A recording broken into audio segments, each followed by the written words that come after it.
3. Buen día, hoy vamos a hablar acerca de la filosofía antigua en la Cátedra de Filosofía bajo la dirección del facilitador licenciado Walter.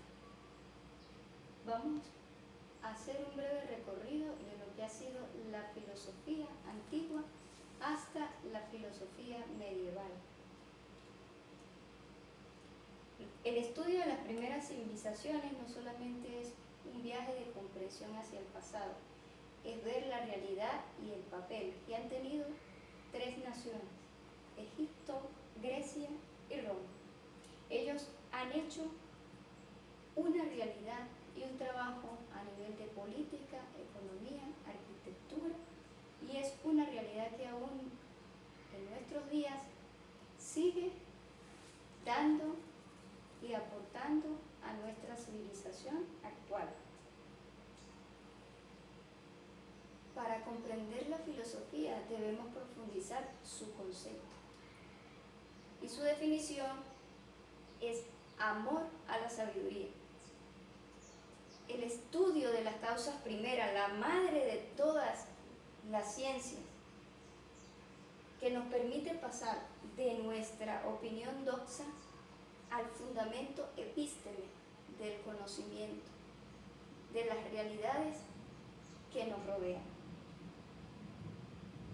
En la filosofía antigua, cuando profundizamos ese epísteme, ese pensamiento, podemos ver que el hombre buscaba respuestas acerca de lo que era su realidad y lo que le rodeaba.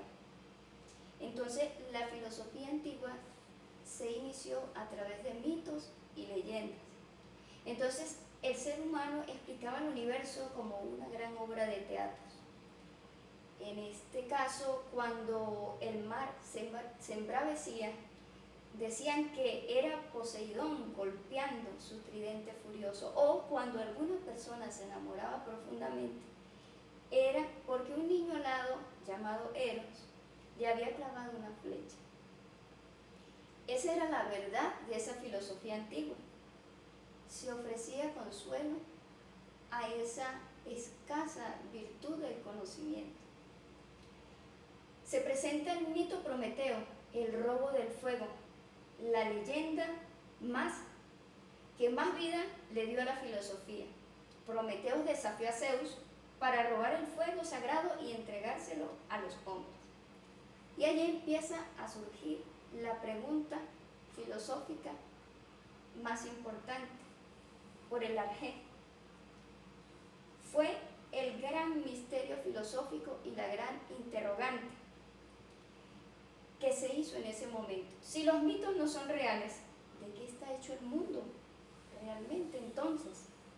Algunos dieron y dijeron y opinaron que del agua, que del aire, que del fuego, etc. Era una forma de dar respuesta a esa vulnerabilidad del epísteme, del conocimiento.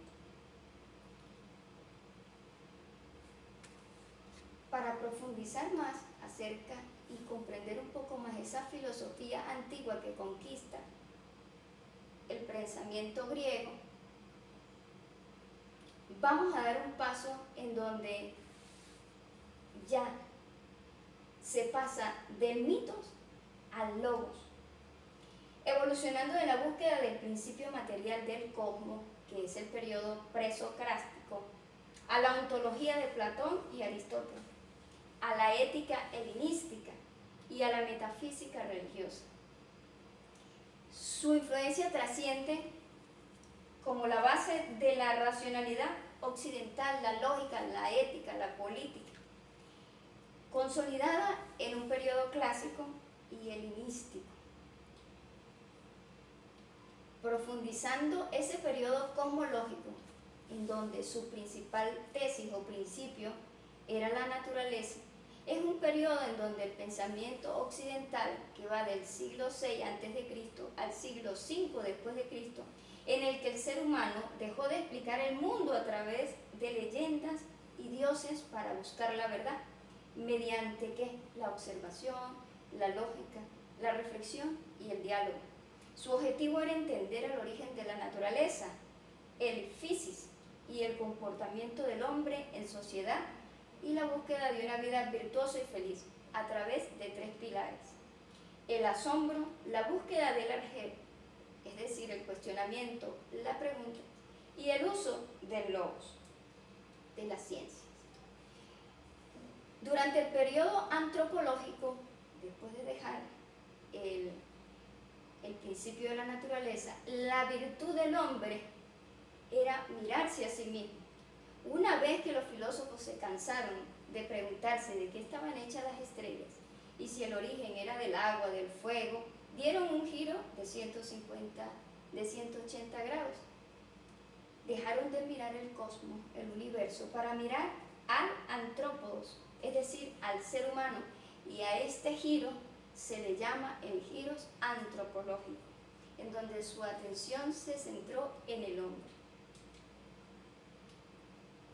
Posteriormente, se genera el periodo ontológico, es decir, se profundiza el ser. Los filósofos miraron al cielo cosmológico y luego se miraron a sí mismos antropológico y llegaron a la etapa más profunda y compleja de la filosofía antigua, que es la ontológica, es decir, el estudio del ser, en donde surgieron 2 grandes pensadores como Platón y Aristóteles, que intentaron explicar esa realidad.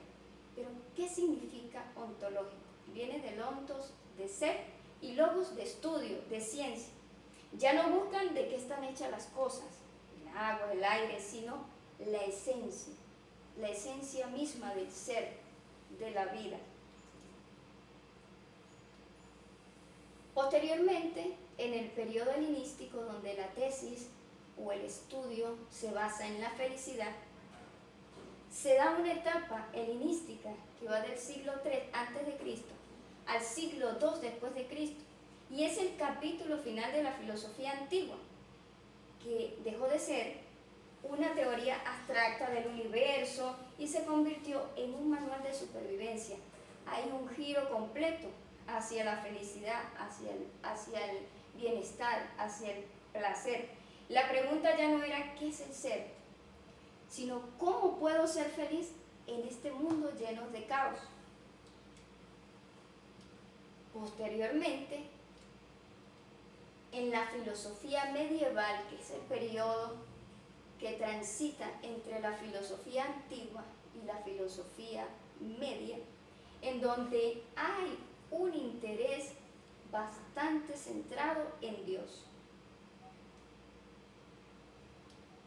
Teos, Dios, es la doctrina donde se sitúa a Dios como el centro del universo, el origen de la verdad y el fin mismo de la existencia, a través de 3 preguntas importantes que surgen en este interés y en esta filosofía que profundiza a Dios: la fe, la existencia de Dios y el problema del mal. Y surgen estos cuestionamientos. ¿Se puede llegar a Dios pensando o solo creyendo? Ahí está inmersa la razón y la fe. Se profundiza sobre la existencia de Dios. ¿Es posible demostrar científicamente que Dios existe? Ya lo vimos recientemente con la misión del Artemis 2, en donde los astronautas afirmaban de que Dios existe. El problema del mal. Si Dios es todo bondad, ¿por qué existe el mal en el mundo? Estos cuestionamientos surgen en esta filosofía medieval, en donde el interés en Dios es el centro de toda la reflexión. Y podemos ver que fue un periodo caracterizado por un sistema feudal, es decir, de grandes terrenos, de grandes territorios, una estructura rural, no polis, descentralizada, estamental, es decir, había un orden jerárquico en donde los nobles, los clérigos y los privilegiados dominaban a quienes, las personas sencillas, los campesinos y siervos. La sociedad estaba basada en vasallaje o intercambio de tierras por protección. El emperador entregaba tierras, entregaba recursos a causa de hombres de fuerza, de hombres para la guerra, recursos y intercambio económico. En esta Edad Media del siglo del 5 al 15 estuvo dominada por la Iglesia y la escolástica, destacando filósofos como San Agustín y Santo Tomás de Aquino. Santo Tomás de Aquino, San Agustín y Ockham van a ser fundamentales en esta época medieval, en donde Ockham dio bastantes problemas a ese dominio de la Iglesia Católica. Entonces, como el interés era Dios, surgen problemáticas. Aquí en esta corriente tenemos las dos verdades, y en esta corriente estaban los universales que le habían dado y que le dieron bastante problema al dominio de la Iglesia Católica. San Agustín hablaba de que la razón es sierva de la fe. Pero dentro de los universales, en el realismo extremo, los universales están fuera de las cosas. Tomás hablaba en su tesis acerca de la fe y razón, que son completamente compatibles. En ese realismo moderado de los universales están dentro de las cosas. Ockham, que habló de que la fe y razón son incompatibles, es decir, se toma a cada una por separado, muy diferente a lo que planteaba Agustín y Tomás. Y en la corriente de los universales, el nominalismo decía que los universales no existen, solo hay cosas. En estos periodos que son determinados por la patrística, es decir, por el padre, por el papa, por la máxima autoridad, que su objetivo principal era la defensa y preservación del cristianismo como dominio político, económico, social durante todos estos siglos. Y la escolástica, la justificación del feudalismo, es decir, la escuela que trataba de preservar todo ese imperio que estuvo marcado por varios años.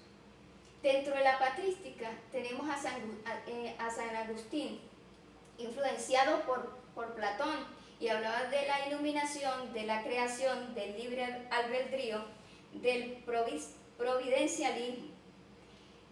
La iluminación, creo para entender. Dios proporciona verdades al hombre que acepta por fe y que se defienden a través de la razón. Él estaba profundamente influenciado por Platón. Hablaba de la creación, Dios crea el mundo y al tiempo a la vez. Cuando no había creación, no había tiempo, porque Dios creó todas las cosas. Habla del libre albedrío. El pecado es causado por la libertad de elegir que posee el alma. Dios nos da libertad para hacer el bien o el mal. El providencialismo. Dios planifica la historia con el fin de salvar al hombre. Él creía en el destino. Santo Tomás de Aquino estaba influenciado por el otro gran filósofo, Aristóteles, que hablaba de la razón a través de 5 vías. La razón es preámbulo de la fe. La razón prepara al hombre para que tenga fe en Dios. A través de 5 vías. Pruebas a posteriori donde se demuestra que Dios existe. La primera, primer motor inmóvil. ¿Cuál es la vía? El movimiento o cambio. Primer causa de todo. La vía causalidad eficiente. Primera entidad necesaria. La vía necesidad y contingencia. Primera entidad perfecta. La vía grados de perfección. La primera inteligencia ordenadora. La vía finalidad o gobierno del mundo. Todos estos persiguen fines superiores a ellos. Por otro lado, Ockham, influenciado por el materialismo muy diferente a Santo Tomás de Aquino y a San Agustín, él hablaba de la fe y razón, que ambas son separadas y buscan objetivos diferentes para acercarse a Dios, y la razón para acercarse al mundo del conocimiento. Entonces se convirtió y se le denominó la navaja de Ockham. No hay que multiplicar los entes si no es necesario, y el discurso es mejor cuando es más simple. El nominalismo, que le dio bastante problema a la Iglesia en esta época medieval, definía que los universales no solo son palabras que sirven para generalizar, y la política de la Iglesia no prevalece sobre los estados. Ahí se iba viendo que él era uno de los que defendía que el Estado y la Iglesia debían estar separados y no tener un dominio completo. Entonces, cuando nosotros vemos esta edad medieval, vemos que hay una estructura estamental. Como comentábamos anteriormente, se dividía entre nobles, que eran aristócratas, militares, entre el clero, que era desde el papa hasta los sacerdotes, y campesinos y siervos, que eran los que estaban al servicio de este sistema feudal. Los señores feudales se le otorgaban tierras, propiedades, a cambio de lealtad, de trabajo y servicio militar. Había una descentralización, el poder real era débil. Muchos moros o muchas de estas sociedades a veces tenían más poder que el mismo emperador, porque ellos administraban la justicia y la economía de sus territorios. La economía era completamente rural, vivían de la agricultura y se autosustentaban. En esta época medieval, la Iglesia tuvo un dominio universal en toda la Europa universal. El centro del poder era Roma, que se consolidó como la capital espiritual y política, que dictaba las normas desde el nacimiento hasta la muerte. Realizó múltiples cruzadas, batallas, en donde no solamente luchaba con hombres, sino que también realizó una expansión cultural, comercial, y conectó a Europa con el Oriente Próximo. Se creció el conocimiento acerca de monasterios y universidades que resguardaron grandes manuscritos y que fueron faros culturales que hasta hoy en día preservamos, cuyo centro más importante era Roma, en donde había el control administrativo, político, social, económico y religioso de esa época. La Iglesia Católica es aquella doctrina fundada por Jesucristo y encomendada por el apóstol San Pablo, con más de 1.400 millones de católicos. Está fundada, o su sede principal está en la Ciudad del Vaticano, bajo la autoridad suprema del Papa.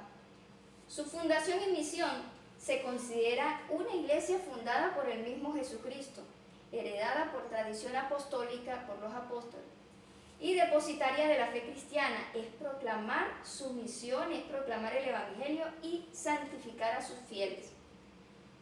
Características más notables de la Iglesia Católica: que es una, es decir, única fe, que es santa porque es fundada por Jesucristo, que es católica porque es universal, y apostólica porque es sucesión de Pedro y de los apóstoles. Sus componentes incluyen a la Iglesia Latina y a 23 iglesias orientales, todas en plena comunión con el Papa. Aquí podemos observar la estructura jerárquica de la Iglesia Católica. El Papa es el obispo de Roma, sucesor de Pedro y cabeza visible de la Iglesia, a través de un colegio cardenalicio, que es el que aconseja al Papa y elige a su sucesor. Obispos y sacerdotes son apóstoles responsables de la enseñanza en cada una de sus diócesis y jurisdicciones. Sacerdotes presbíteros que colaboran a los obispos encargados de la acción pastoral en parroquias.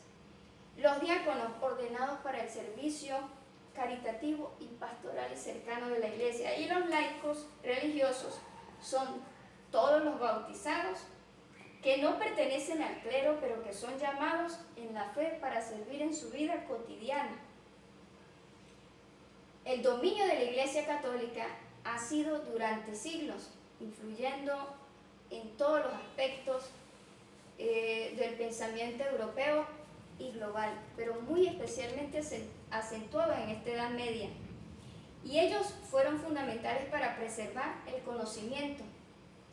Después de esa caída del Imperio Romano, la filosofía occidental unió la fe y la razón.